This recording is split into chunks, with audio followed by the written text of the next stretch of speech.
Hello, hello, Mrs. Martinez here. We are going to go ahead and start a new project. Our new project, we're going to be working in Google Drawings. So let's start in your Google Drive. We'll go to New, go to More, and open up a new Google Drawings file. Now that we've got our canvas in front of us, we're going to triple click on Untitled Drawing and put our full name. And then Digital Drips, because that is the name of our project today.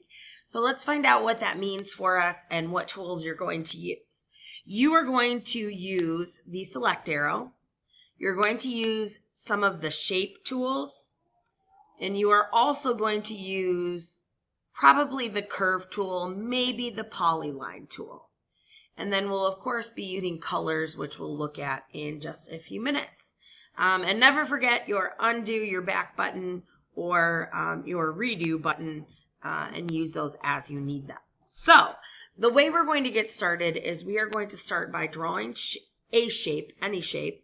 And let's see, I'm just going to start with like an oval shape. There we go.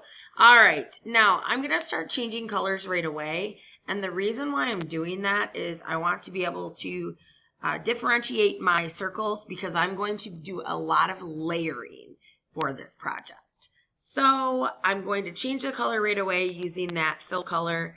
And then the border color is the outline. I'm going to change that color as well. My goal for the project today is to make this as neon and bright as possible. You can choose your own color scheme, but you will be using lots of color regardless of what your color scheme is. So I changed that border color. Now I'm going to change the border weight.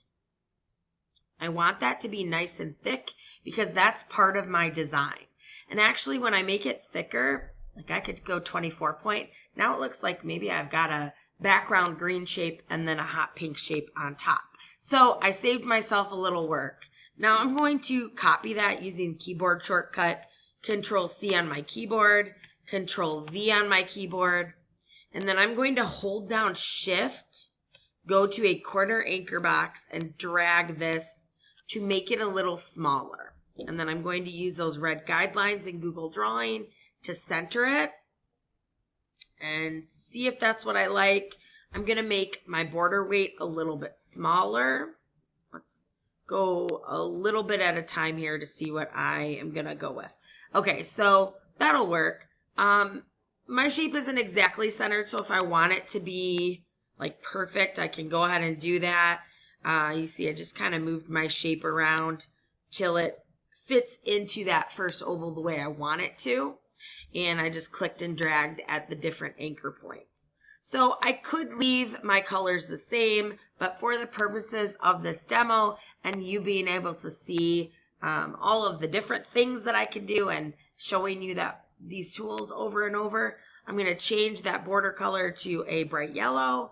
I'm going to change my fill color to a like a neon bluish. And then I'm going to copy that one more time and then paste it one more time. I'm going to change the size of that shape, use my guide tools to center it. So I'm resizing it, but I also am going to have to recenter. There we go. And then I will change my colors again. I'll throw that green in there again and maybe, and then I think I might actually change the outside color to a yellow. So, you know, you can kind of play around with your colors and what you want to end up with. But while you're doing that, or while I'm doing this, I will go ahead and show you our next step. What I'm going to do now is I'm going to fill my whole canvas with different shapes and different layers of shapes. And they're going to overlap each other. So you can think of like a sandwich. We've got a hamburger. Hamburger has cheese, lettuce, tomato, whatever you put on it. That's what we're doing. We're overlapping and we're layering. Just like we did with these shapes, we're going to do that with additional shapes and additional colors. I'll do one more shape in slow motion or in normal time, not slow motion. I'll just pick a diamond and I'm just going to kind of off center it by clicking and dragging. I'll change my colors right away. I'll change my border color right away.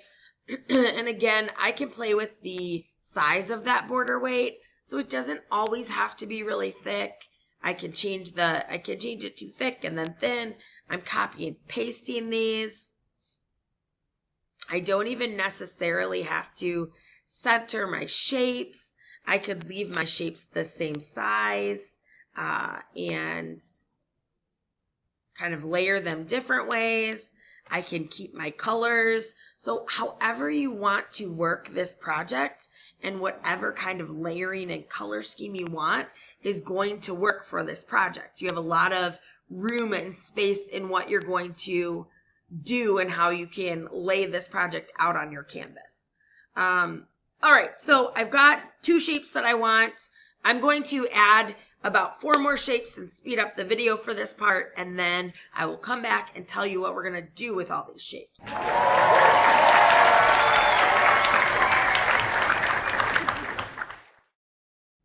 All right, I am back. I actually want to show you this step because I'm going to start moving some of these shapes soon. So what I did was I used my select arrow and I clicked and dragged just to select all the parts of this oval shape I created, all the layers. Now I'll go to arrange and group so that this is one shape instead of a bunch of separate pieces. So when I move it, it all moves together. So now I can resize it to whatever I want to. And when I change the size, it won't affect everything else. All right. So now I'm going to fast forward, add a few more shapes, and then go to the next step.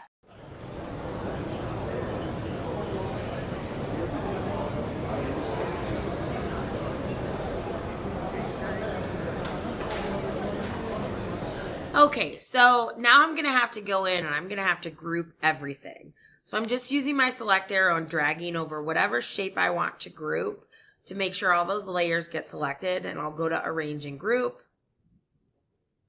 And this just selected all these shapes. I don't want that. So I'm going to be very careful this time just to select, maybe we'll do the star part first.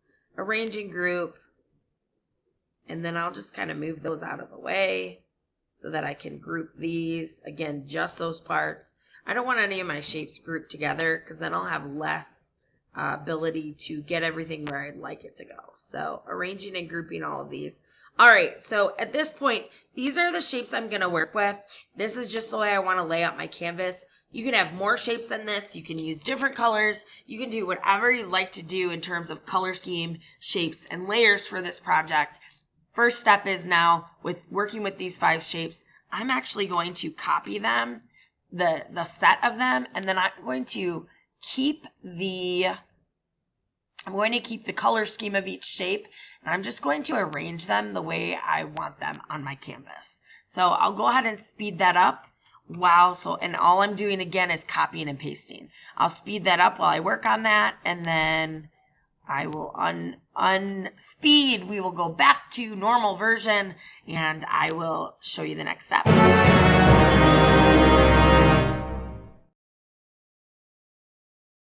Okay, you also see me bringing some of these shapes.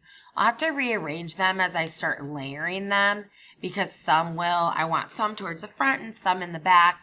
So all you're going to do to make that happen is click on that shape and then go to arrange, order, and then either send to back, bring to front, whatever you need to make happen for that shape.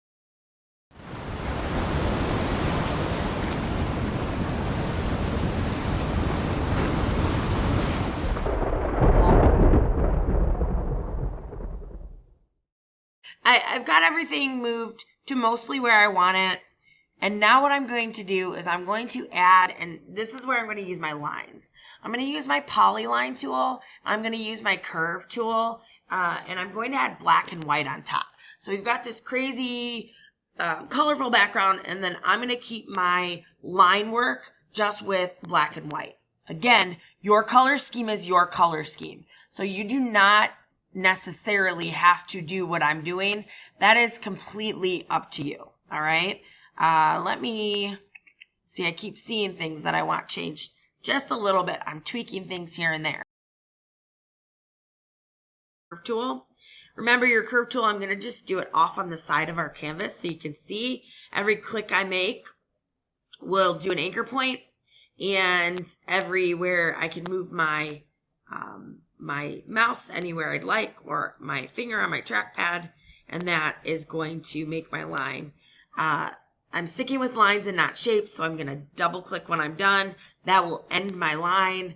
Now at this point, I can change my line color, I can change my line weight, and I'm doing whatever I'd like to do. I was going to use that as just a demo to show you how, but I actually like the way that turned out. So I'm going to play around with the size of it. I'm going to change it to black. And then what I'm going to do is use my select arrow, move it right onto my canvas, but I'm going to resize it. So you can do some pretty cool things with your lines when you use those anchor points to move them around, kind of squish them a little or do some different things with them.